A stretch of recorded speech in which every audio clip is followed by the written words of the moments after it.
Hello guys, gagawa kami ngayon ng merienda. Para sa merienda, ang aming gagawin ay corned beef pizza bread. So gagawa tayong pizza pero bread yung ating pinaka-base. So syempre, mga ingredients, kailangan natin ng tasty bread. Ang bilhin nyo guys yung white bread para mas madali siyang ma-flat. Huwag yung wheat bread. Tapos, corned beef, mga 150 grams na corned beef. Tomato sauce, hindi naman natin gagamitin lahat to, onti lang. Tapos, mixed herbs, ito. Kung may mahanap kayong mixed herbs sa grocery, pampasarap din kasi ito. Pero optional lang yan kung wala kayo niyan. And then, itong toasted garlic. Ito, optional lang din. Tapos, kailangan natin ng bell pepper, onion. Huwag yung masyadong damihan guys yung bell pepper and onion ha. Kasi para hindi masyadong mabigat sa ating bread. Sa ating pinaka-base kasi may tendency siya na bumigat pag masyadong marami. Lalo na itong sibuyas, matubig kasi yan. Tapos, cheese. Etong cheese is yung quick melt ang bilhin nyo kasi mas maganda siya tingnan. Natutunaw talaga siya. Pero, kung wala talaga kayong budget, pwede rin naman Eden cheese. Kasi sa experience namin, yung Eden cheese, hindi siya talaga totally mukhang tunaw. Alam niyo yung pagka, tinry na namin sa oven. Hindi siya talaga mukhang tunaw. Hindi kagaya ng mga quick melt na cheese. Maganda yung finished product, yung itsura niya. Then, ito, kailangan din natin ng garlic. Ito, para naman to sa pag-saute natin ng corned beef. Kasi, isusutay muna natin siya. O, igigisa. Ayan. Ano pa ba? Wala na. Yun lang. Una muna guys, igigisa muna natin tong corned beef. Kasi, natry namin nung gumawa nito. Hindi ganun masarap kapag hindi ginigisa yung corned beef. Ayan, tapos ito yung bawang, yung corned beef, at saka yung salt pala, salt to taste. Kasi para may lasa siya.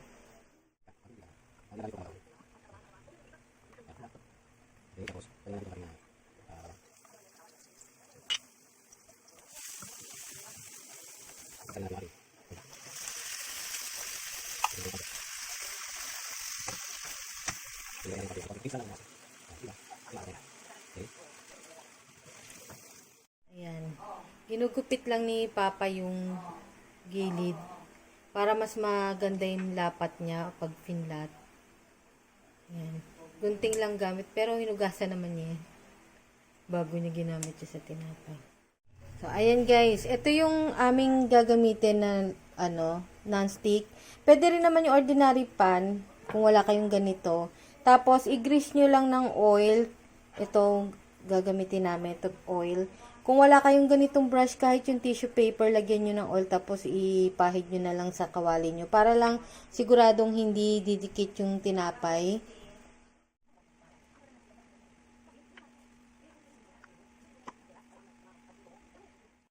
Hindi naman natin. Bakit? Kasi hindi naman natin dyan po. Hindi natin naman natin. Oo, tapos ito. Ganyan. Kasi bigyan eh. Saan? Hindi naman. Hindi naman. Tapos? Hindi. Guys, i-overlap nyo lang siya. Kita nyo naman kung paano. Tapos ito dadagdagan namin sa gitna kasi manipis. Ayan. Tapos, gamit lang tayo ng baso pang flat dyan.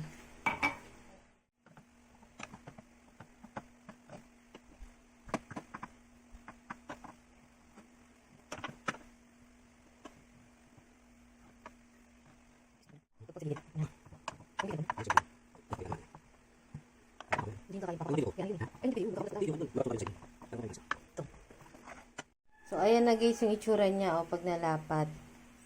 Ganyan. Next, maglalagay na tayo ng tomato sauce.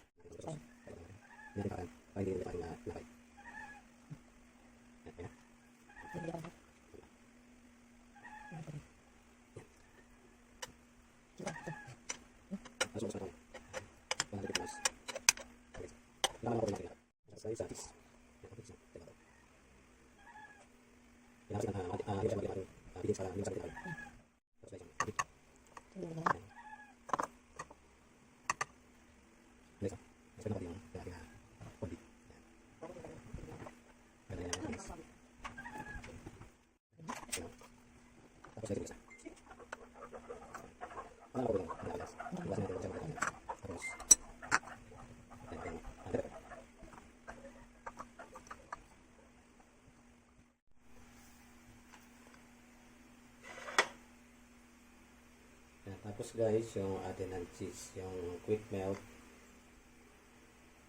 cheese.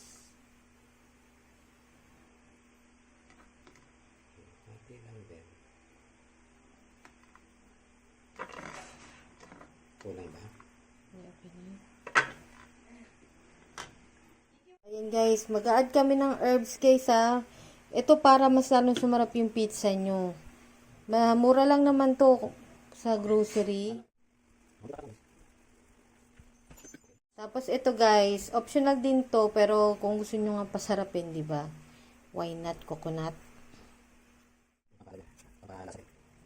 Guys, sinalang ko na siya sa kalan. Basta low heat lang siya. Yan. Tapos kailangan nyo siyang takpan para maluto yung ibabaw. Tapos, lutuin muna natin siya ng 20 minutes. Tapos, check natin siya after 20 minutes.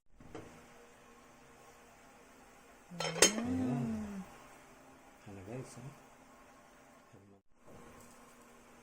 Ayan. Okay na. Pwede na siya. Ayan guys. Madali lang siyang natanggal dun sa ating pan. Ini-slide ko lang siya dun sa kalan. Kusa siyang kumawala. Ayan. Slice na natin. Try na natin siya.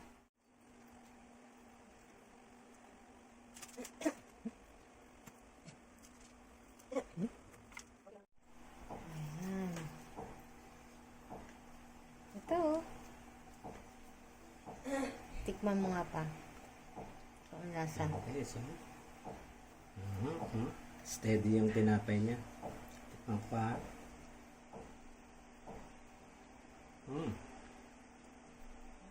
Sarap. Sakto lang guys na 20 minutes oh. Ayan sa baba niya. Huwag nyo nang tagalan ng 20 minutes kasi masyado nang titigas yung tinapay niya. Hanggang 20 minutes lang talaga.